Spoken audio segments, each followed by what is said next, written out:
Today I'm going to show you how to add a lease to your property. So first of all, as a landlord, this is just the first screen that you'll see when you come in.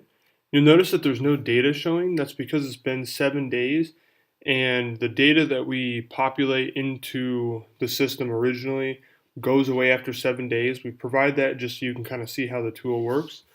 But once that 7 days is over, that data will go away, and anything that shows up here is going to be actually your data.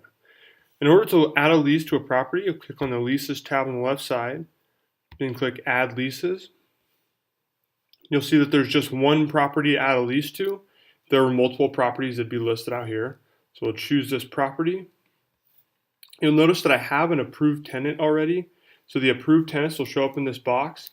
If you want to add an approved tenant because you don't have one, you can click on this Add Tenant up here, fill out this information and click Save, and it'll email the tenant. So I'm not going to do that this time. I'm going to go back with the approved tenant, select this box here, and click Next. So first screen for the actual lease, we'll go with a new lease. The start date of, we'll say next Monday. You can select the lease period. And then next is the frequency. So we'll go with monthly, which is the only option right now. We'll call rent cost $1,500 every month.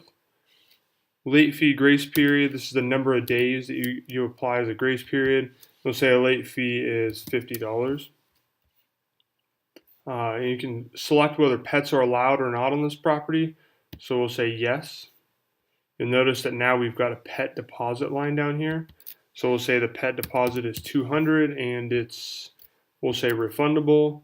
A security deposit of $1,000, which we'll say is also refundable. And then we'll do a cleaning fee of $250, which is non-refundable. You can also add additional fees if you want, and those will add to the lease as well. You can also add the terms of the lease here just by choosing a file and uploading it in Word, PDF, any type of standard file format. I'm not going to do that with this one.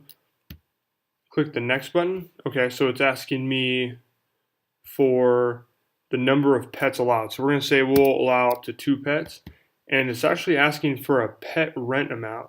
So we'll say that is $50.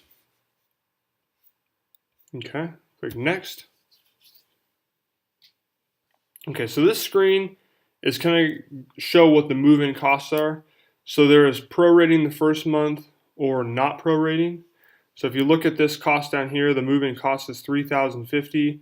If we prorate the first month, it comes down a little bit. If we decide not to prorate, it adjusts accordingly. And then it asks if you'd like to collect the last month's rent as well. If you select yes, again, you can kind of see how the price changes. You can see the summary of some of the fees here. So we'll say that we want to not prorate, and we also would like to collect the last month's rent. So the move-in cost will be $45.50. Hit next.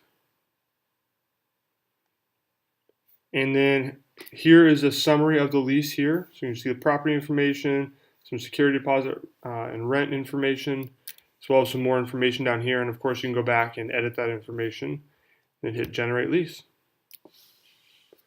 And that's it. And now we're at the view leases. So if you have multiple leases, you'll see those listed here. And to just show you another way to get to that same thing, you can come over here to leases and select list leases, and you'll see that same information. Thank you, everybody.